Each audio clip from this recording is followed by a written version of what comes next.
السلام علیکم ورحمۃ اللہ وبرکاتہ۔ میری سرکاری نوکری تھی۔ 4 بہنوں کی شادی کرتے کرتے میری عمر 35 سال ہو گئی۔ لوگوں کے طعنے سن کر اماں نے میری شادی ایک غریب لڑکی سے کر دی۔ اب میں بیوی سے محبت جتاتا تو اماں خوب چڑھتی۔ ایک دن آفس سے گھر لوٹا تو بیوی غائب تھی۔ اماں روتے پیٹتے کہنے لگی، تیری بیوی بھاگ گئی۔ میں حیران تھا کیونکہ وہ تو بڑی بھولی اور سیدھی سادی تھی۔ میں صدمے سے چور جیسے ہی اپنے کمرے میں آیا تو میری نظر ایک چیز پر پڑی جسے دیکھتے ہی میرے ہوش فنا ہو گئے۔ وہ میری بیوی۔ جب میری سرکاری نوکری لگ گئی تو اماں مجھے کہنے لگی تھی کہ اب میں اپنا گھر بسا لیتا، مگر میں نے اماں کو یہ کہہ کر صاف انکار کر دیا تھا کہ پہلے میں اپنی بہنوں کے فرض سے سبکدوش ہو جاؤں گا، پھر ہی اپنے بارے میں کچھ سوچوں گا۔ میرے اصرار پر اماں نے چھوٹی دونوں بہنوں کی شادی کر دی تھی۔ میں نے اپنی بہنوں کی شادی پر دل کھول کر پیسہ لگایا تھا اور ان کو کسی چیز کی کمی نہیں ہونے دی۔ جب 2 بہنیں اپنے گھر کی ہو گئی تو اماں نے ایک بار پھر مجھ سے شادی کے لیے کہنا شروع کر دیا تھا، کیونکہ میری بھی عمر ہو رہی تھی، مگر میں اس وقت بھی اپنی شادی کے بارے میں کچھ بھی نہیں سوچ سکتا تھا، کیونکہ ابھی 2 بہنیں گھر پر بیٹھی ہوئی تھیں اور میں جب تک ان دونوں کو بھی رخصت نہ کر دیتا بھلا اپنے بارے میں کیسے سوچ سکتا تھا۔ اماں تو بہت عرصے سے مجھ سے ناراض بھی رہی تھیں۔ وہ مجھے کہتی تھیں کہ لوگ کیا کہیں گے، کہ بھائی اپنے بارے میں سوچنے کی بجائے گھر بیٹھا بوڑھا ہو رہا ہے۔ لیکن سارا پیسہ بس بہنوں پر ہی لگا رہا تھا، مگر مجھے اس وقت اپنی بہنوں کے علاوہ کسی کی فکر نہ تھی۔ جب میں اپنے سب بہنوں کی ذمہ داری پوری کر چکا تو گھر خالی دیکھ کر مجھے بھی احساس ہونے لگا تھا کہ اماں گھر میں اکیلی رہ گئی ہے۔ تب میں شادی کے لیے راضی ہو گیا تھا، مگر اس وقت میری عمر اتنی ہو گئی تھی کہ کوئی بھی مجھے اپنی جوان لڑکی دینے کو تیار ہی نہ تھا۔ بہت مشکل سے اماں جان کو ایک لڑکی ملی تھی تو کم عمر، مگر اس کا میرا نام عبد الرحمن ہے۔ میرا تعلق کراچی کے ایک پرانے اور گنجان آباد علاقے سے تھا، جہاں میں ایک چھوٹے سے کرائے کے مکان میں رہتا تھا، جہاں ایک ہی کمرے میں اماں، ابا اور میری 4 بہنیں بھی بہت مشکل سے زندگی کے دن کاٹ رہے تھے۔ ابا ایک سرکاری دفتر میں چپڑاسی تھے۔ وہ صبح جلدی دفتر چلے جاتے اور شام کو تھکے ہارے واپس آتے تھے۔ ان کی تنخواہ محدود تھی اور اس حساب سے گھر کے اخراجات لامحدود تھے۔ ہر مہینے اماں کی آنکھوں میں بس ایک ہی فکر ہوتی تھی کہ کچن کا راشن ختم ہونے والا ہے اور بچوں کے اسکول کی فیس تاریخ بھی گزرنے والی ہے۔ مگر ابا جان نے ہمیشہ اماں کو تسلی دی تھی۔ وہ کہتے تھے کہ بس دعا کرو کہ مہینہ خیر سے گزر جائے۔ میں گھر کا سب سے بڑا بچہ تھا۔ میرے بعد مجھ سے چھوٹی 4 بہنیں بھی تھیں۔ اماں جان چاہتی تھیں کہ میں خوب دل لگا کر پڑھائی وغیرہ کروں اور ایک دن افسر بن کر گھر چلانے میں اور بہنوں کو بیانے میں ابا جان کی مدد کروں اور ان کا سہارا بن جاؤں۔ اماں کا خواب تھا کہ ان کا بیٹا سفید کپڑے پہنے، جیب میں قلم لگائے کسی بڑی سی کرسی پر بیٹھا ہوتا اور لوگ اسے عزت سے پکاریں۔ لیکن ابا حقیقت پسند انسان تھے۔ وہ ہمیشہ مجھے یہی سمجھاتے تھے کہ خواب دیکھنا اچھی بات ہے، مگر پیٹ کی آگ پہلے بجھانی پڑتی ہے۔ وہ مجھے کہتے تھے کہ تم کوئی چھوٹی موٹی نوکری ہی ڈھونڈ لو تاکہ کم سے کم کچھ تو کما سکو۔ میری عمر اس وقت 16 سال تھی اور میں 10ویں جماعت میں پڑھتا تھا۔ میرا دل تو چاہتا تھا کہ میں اپنی پوری توجہ بس پڑھائی پر ہی دوں، مگر جب اماں کو آٹے کی بوری کے آگے بے بس کھڑا دیکھتا اور بہنوں کے جب مرجھائے ہوئے چہروں پر نظر پڑتی تھی تو دل کے اندر ایک بوجھ سا محسوس ہونے لگتا تھا۔ تب میں نے ابا سے کہا تھا کہ میں شام کو گھر میں ہی کچھ بچوں کو ٹیوشن پڑھا لیا کروں گا اور اس سے کچھ آمدنی تو ہو ہی جائے گی۔ میری اس بات سے اماں نے تو پہلے انکار کیا تھا، مگر ابا نے میری حمایت کی تھی اور اماں کو بھی منا لیا تھا۔ پھر شام کو میں محلے کے بچوں کو پڑھانے لگا تھا۔ میں دن میں اسکول جاتا اور رات کو خود پڑھائی کیا کرتا۔ اکثر اوقات تھکن سے میرا جسم ٹوٹنے لگتا تھا، مگر اماں کا چمکتا ہوا چہرہ اور ابا کی مطمئن آنکھیں میری طاقت بن جاتی تھیں۔ میں اپنی چھوٹی بہنوں کے لیے بھی اکثر ان کے لیے نئی کتابیں لے کر آتا تو وہ بھی خوش ہو جاتی تھیں۔ وقت گزرتا چلا گیا۔ میٹرک کے بعد میں نے انٹر میں داخلہ لے لیا۔ ابا کو امید تھی کہ میں نوکری کی تلاش میں نکلوں گا، مگر میں نے پڑھائی جاری رکھی ہوئی تھی اور ٹیوشن کے ساتھ ساتھ میں نے ایک جنرل اسٹور پر شام کی شفٹ میں کام کرنا شروع کر دیا تھا۔ پھر مجھے دن کے 10 روپے بھی قیمتی لگنے لگ گئے تھے۔ میں کلاس کا ذہین فطین لڑکا تھا۔ اکثر میرے نوٹس باقی تمام بچوں کے لیے مثال بن جاتے تھے۔ کالج کے دوسرے سال میں میرے ساتھ ایک ایسا واقعہ ہوا تھا جس نے میری زندگی بدل ڈالی تھی۔ میں حسب معمول دکان پر کام کر رہا تھا جب ایک گاہک آیا تھا اور ایک درمیانی عمر کا پڑھا لکھا انسان تھا۔ اس نے مجھے غور سے دیکھا اور مجھ سے پوچھنے لگا کیا میں پڑھتا تھا، تو میں نے اسے بتایا کہ میں کالج میں ہوں اور ساتھ میں کام کاج بھی کرتا ہوں۔ وہ مسکرا کر مجھے کہنے لگا کہ میں ایک فلاحی ادارہ چلاتا ہوں جو غریب مگر ہونہار بچوں کو اسکالرشپ دیتا ہے۔ اگر تم چاہو تو ہم تمہاری فیس اور کتابوں کا خرچہ اٹھا سکتے ہیں۔ تو میں ان کی بات سن کر یقین ہی نہ کر پا رہا تھا کہ اللہ تعالیٰ کیسے کیسے وسیلے پیدا کرتا ہے۔ میرے لیے تو وہ کسی معجزے سے کم نہ تھا۔ میں نے اس آدمی کا دیا ہوا فارم بھر کر جمع کروا دیا تھا۔ کچھ ہی دنوں کے بعد مجھے اطلاع ملی تھی کہ میرا نام اسکالرشپ کے لیے منتخب ہو گیا تھا۔ اس دن اماں نے بھی سجدہ شکر ادا کیا تھا اور ابا کی آنکھوں میں بھی خوشی کے آنسو آ گئے تھے۔ میری فیس، کتابیں اور یہاں تک کہ بس کا کرایہ وغیرہ بھی وہ ادارہ دینے لگا تھا۔ اماں تو بس اٹھتے بیٹھتے اس نیک انسان کو دعائیں دینے لگی تھی، مگر پھر میری ساری کی ساری توجہ صرف پڑھائی پر مرکوز ہو گئی تھی۔ جب میرا رزلٹ آیا تو میں انٹر میں بھی بہترین نمبروں سے پاس ہوا تھا اور پھر مجھے ایک بہت بڑی یونیورسٹی میں اسکالرشپ پر ہی داخلہ مل گیا تھا۔ میں نے اکنامکس میں بیچلرز شروع کر دیا تھا۔ اسی دوران میں نے پڑھائی کے ساتھ ساتھ پارٹ ٹائم نوکری بھی کرنا شروع کر ڈالی تھی، کیونکہ ٹیوشن پڑھانے سے وقت تو بہت خرچ ہوتا تھا مگر پیسے میری محنت سے کم ملتے تھے۔ میرے لیے یونیورسٹی کا ماحول نیا نیا تھا۔ میں نے ڈبیٹس میں حصہ لینا شروع کر دیا تھا جس میں سے میں طلباء کی نمائندگی کرنے لگا تھا اور اس طرح میں نے اپنی ایک جان پہچان بنا لی تھی۔ ساتھ ہی مجھے ایک کمپنی میں نوکری بھی مل گئی تھی۔ جب میں پہلی بار تنخواہ لے کر گھر آیا تو اماں نے اسے چوم کر اپنی آنکھوں سے لگایا تھا اور ابا نے میرے کندھے پر ہاتھ رکھ کر مجھے ڈھیروں دعائیں دی تھیں۔ جب زندگی ذرا بہتر ہونے لگی تو ابا نے ایک دن ہمارا ساتھ چھوڑ دیا اور وہ ایک حادثے میں دنیا سے چلے گئے تھے۔ میرے لیے وہ دن زندگی کے مشکل ترین لمحات میں سے ایک لمحہ تھا، کیونکہ ابا جان کے گزر جانے کے بعد ساری ذمہ داری میرے ہی کندھوں پر آن پڑی تھی۔ ابا کی پینشن آنے لگی تھی مگر اب ذمہ داری بڑھ گئی تھی اور میں پہلے سے زیادہ محنت مشقت کرنے لگا تھا۔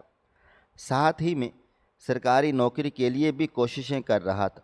میرے سامنے ہر وقت اماں کا پریشان اور اداس چہرہ رہتا تھا، کیونکہ اب بہنیں بڑی ہو رہی تھیں اور اماں جان کو ان کی شادی کی فکر ستانے لگ گئی تھی۔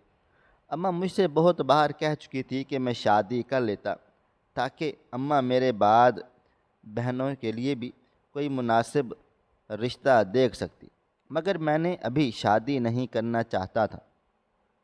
پہلے میں کامیاب ہونا چاہتا تھا، کوئی ایسی نوکری ڈھونڈنا چاہتا تھا جس سے میں اپنے گھر کے حالات کو بدل سکتا، تب ہی میں اپنی شادی کے بارے میں کچھ سوچ سکتا تھا۔ میں ابا کو بہت بار کہہ چکا تھا کہ وہ چھوٹی بہنوں کے لیے کوئی رشتہ دیکھ لیتی، کیونکہ میں ابھی شادی کرنا ہی نہیں چاہتا تھا۔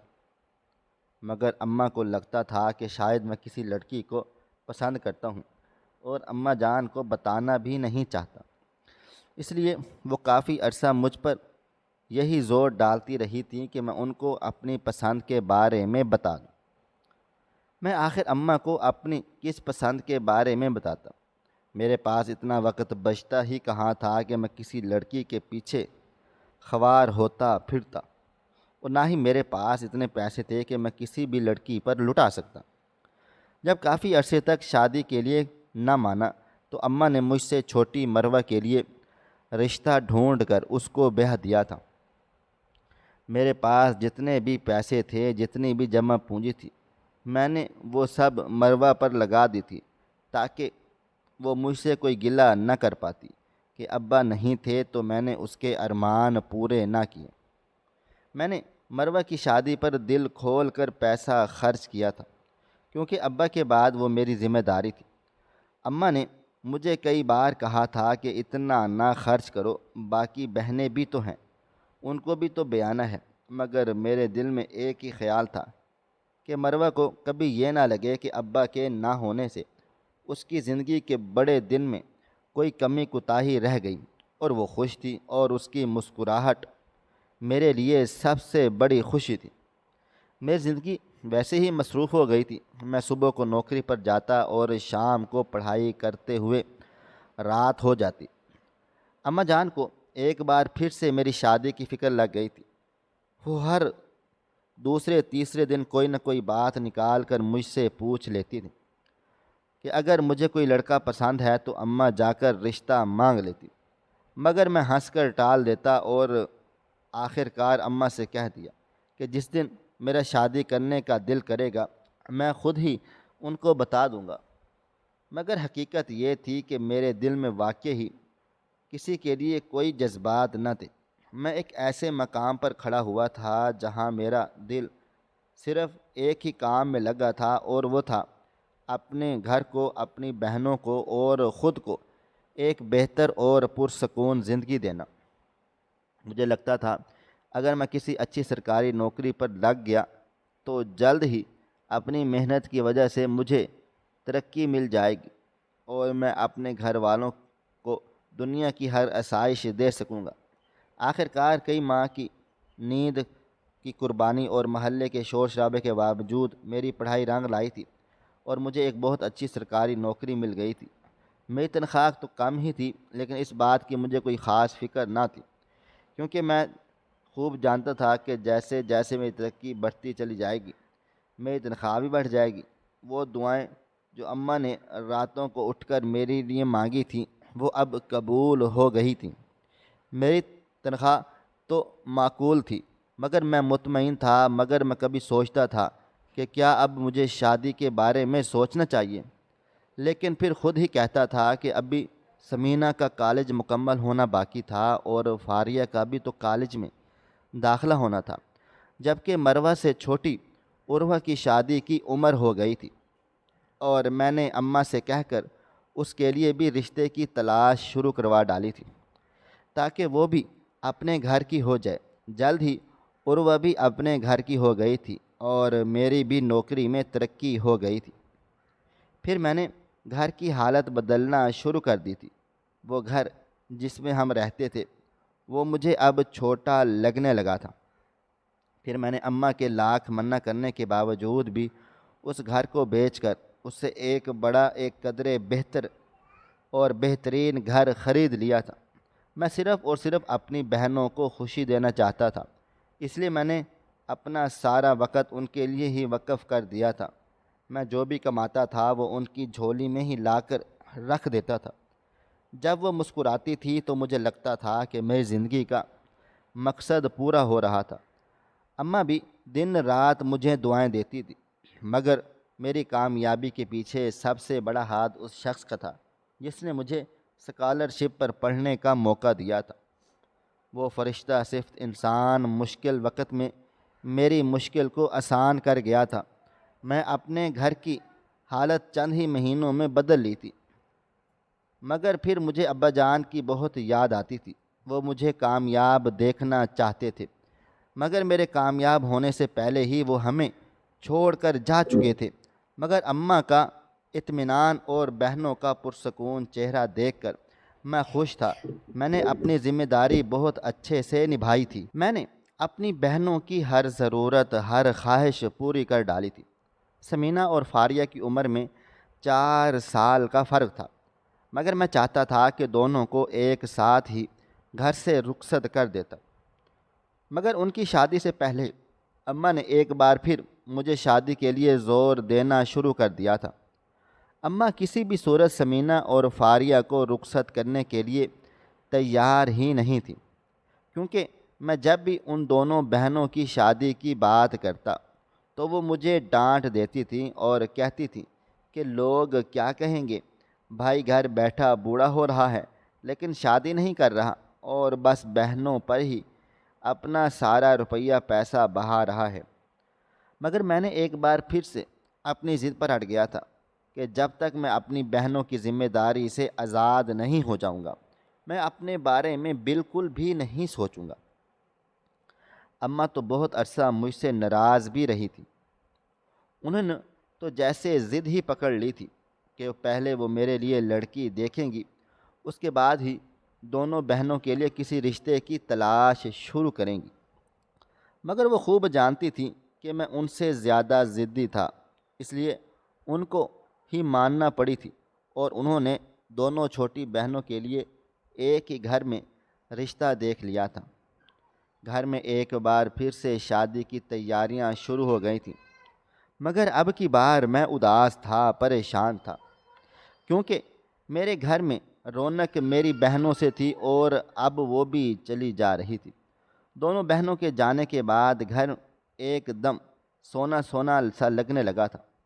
میں جب بھی دفتر سے واپس گھر کو آتا تھا تو اکثر اماں جان کی آنکھوں میں آنسو دیکھتا تھا، کیونکہ ان سب کو بیٹیوں کی یاد ستاتی تھی۔ مجھے بھی خالی گھر دیکھ کر احساس ہونے لگا تھا کہ سب بہنوں کے چلے جانے کے بعد اماں ایک دم سے اکیلی پڑ گئی تھی، اس لیے اب ان کو بھی کسی کی ضرورت تھی۔ تب میں نے اماں جان سے کہہ دیا تھا کہ وہ میرے لیے اپنی پسند کی کوئی بھی لڑکی ڈھونڈ کر میری بھی شادی کر دیتی۔ جب اماں جان کو معلوم ہوا کہ میں شادی کے لیے تیار تھا تو وہ خوش ہو گئی تھی اور انہوں نے سب بہنوں کے ساتھ مل کر میرے لیے ایک اچھی سی لڑکی ڈھونڈنا شروع کر دی تھی۔ مگر اس وقت میری عمر اتنی ہو چکی تھی کہ مجھے کوئی جوان اور حسین لڑکی ملنے سے تو رہی تھی۔ اس وقت میری عمر کوئی 34-35 سال کی تھی جب اماں اور بہنوں نے میرے لیے لڑکی ڈھونڈنا شروع کر ڈالی۔ مگر بہنوں اور اماں کو تو میرے معیار کی کوئی بھی لڑکی پسند ہی نہیں آ رہی تھی۔ میرے لیے رشتہ ڈھونڈتے ڈھونڈتے 1 سال کا عرصہ گزر گیا تھا، مگر میری بہنوں اور اماں کو کوئی لڑکی پسند ہی نہیں آ رہی تھی، کیونکہ کوئی بھی مجھے اس وقت اپنے 20-25 سال کی لڑکی دینے کے لیے بالکل بھی تیار نہ تھا۔ مگر اماں میرے لیے کم عمر لڑکی کو ہی لانا چاہتی تھی۔ تب اماں نے ایک غریب گھر کی کم عمر لڑکی کا رشتہ طے کر دیا تھا اور اس کا نام چندہ تھا۔ وہ مجھ سے پورے 10 سال چھوٹی تھی۔ شکل و صورت سے وہ ایک عام سی لڑکی لگتی تھی، مگر دل سے وہ مخلص تھی۔ میں سادگی سے شادی کرنا چاہتا تھا، مگر اماں اس حق میں بالکل بھی نہیں تھی، اس لیے میری اور چندہ کی شادی بھی دھوم دھام سے ہو گئی تھی، اور وہ بہت کم عمر معصوم لڑکی میری دلہن بن کر میرے گھر پر آ گئی تھی۔ وہ بیچاری ابھی کم عمر تھی، اس لیے گھر کے کام ٹھیک سے نہ کر پاتی تھی، مگر اماں جان کو تو ہر کام پرفیکٹ چاہیے ہوتا تھا۔ اماں اکثر اس کو ڈانٹتی تھی اور میں اماں کو سمجھاتا تھا کہ ابھی اس کی عمر ہی کتنی ہے، اس کو گھر سنبھالنے میں کچھ تو وقت لگے گا۔ مگر اماں جان مجھ پر ہی برس پڑتی تھی کہ ان کو معلوم تھا کہ ان کو اپنا گھر کس طرح سے چلانا تھا۔ اماں جب بھی چندہ کو ڈانٹتی تو وہ اس کی آنکھوں میں آنسو آ جاتے تھے، مگر وہ شکایت نہ کرتی تھی، بلکہ چپ چاپ جیسا اماں کہتی تھی وہ کرتی رہتی تھی۔ میں نے اس کو بہت پیار سے سمجھایا تھا کہ وہ اماں کی باتوں کو دل پر نہ لیا کرے۔ وہ بیچاری تو اپنی طرف سے پوری پوری کوشش کرتی تھی کہ ہر کام اماں کی مرضی سے ہی کرے۔ اگر اس میں سے کوئی غلطی ہو بھی جاتی تو اماں اس کی کلاس لگا دیتی تھی اور مجھے بھی سمجھاتی تھی کہ میں اس کو زیادہ سر پر نہ چڑھاؤں۔ میں جب بھی چندہ کو پیار سے سمجھاتا تو اماں غصہ ہو جاتی تھی اور مجھے ہی کہنے لگتی تھی کہ میری ہی وجہ سے چندہ کا کام میں دل ہی نہیں لگتا، اس لیے میں اس سے زیادہ پیار نہ جتایا کروں۔ مگر وہ تو میری بیوی تھی، میرا تو اس پر پورا پورا حق تھا۔ مگر اماں تو مجھے روک بھی نہیں سکتی تھی۔ اماں کا دل چندہ کی طرف سے صاف ہونے کی بجائے مزید برا ہونے لگا تھا، اور وہ بات بات پہ اس کو کھڑی کھڑی سنا دیا کرتی تھی کہ میرا بیٹا تو اتنا امیر تھا، پھر بھی تم غریب لڑکی کو لے کر آئی، اس کے باوجود بھی تم مجھے ہی میرے بیٹے کے سامنے شرمندہ کر دیتی ہو۔ مگر چندہ ایک اچھی لڑکی تھی، اس نے کبھی پلٹ کر اماں کو جواب تک نہ دیا تھا، مگر اماں سے اس کی خاموشی بھی برداشت نہیں ہوتی تھی۔ جب ایک دن میں دفتر سے گھر واپس آیا تو مجھے کہیں چندہ نظر ہی نہ آئی۔ تب اماں مجھے کہنے لگی کہ اس کا کسی کے ساتھ چکر چل رہا تھا، تبھی تو اس کا کام میں دل بھی نہیں لگتا تھا، اور وہ میری ڈانٹ ڈپٹ اس سے برداشت بھی نہیں ہوئی تو وہ گھر سے بھاگ کر چلی گئی ہے۔ مجھے اماں کی باتوں پر یقین ہی نہیں آیا تھا۔ میں جانتا تھا کہ اماں چندہ کو بات بات پر ٹوکتی تھی، مگر اس وقت میں یہ سوچ ہی رہا تھا کہ وہ میری ماں تھی، وہ بھلا جھوٹ کیسے بول سکتی تھی۔ میں نے بھی اماں کی بات پر یقین کر لیا تھا کہ شاید وہ اماں کی ڈانٹ سے بھاگ گئی ہو، مگر جب میں کمرے میں آیا تو کمرے کا چندہ کا سارا سامان ویسے کا ویسا ہی پڑا ہوا تھا جیسا کہ میں صبح دفتر جانے سے پہلے دیکھ کر چلا گیا تھا۔ اگر چندہ گھر سے بھاگ گئی تھی تو کم از کم اپنے ساتھ 2 جوڑے کپڑوں کے تو لے کر جا ہی سکتی تھی، مگر وہ تو ایک کپڑا اور ایک پیسہ تک نہ ساتھ لے کر گئی تھی۔ تب میرے دل میں یہ خدشہ آ گیا تھا کہ کہیں اماں نے اس کو گھر سے تو نہیں نکال دیا۔ میں اماں جان کو بتائے بغیر ہی اس کے گھر کی طرف چل پڑا تھا تاکہ حقیقت جان سکوں، اور چندہ کے گھر پہنچ کر میرا غصہ آسمان کو چھونے لگا تھا، کیونکہ اس کے ماں باپ کی آنکھوں میں میرے لیے غصہ تھا۔ وہ مجھے کہنے لگے اگر اماں کو ان کی بیٹی پسند نہ تھی تو وہ اس رشتے کے لیے راضی ہی کیوں ہو گئی تھی۔ تب مجھ پر یہ حقیقت کھل گئی تھی کہ اماں نے چندہ کو گھر سے نکال دیا تھا صرف اور صرف اس وجہ سے کہ وہ گھر کو اچھے طریقے سے سنبھال نہیں سکتی تھی، اور میں بھی اس پر پیار جتاتا تھا۔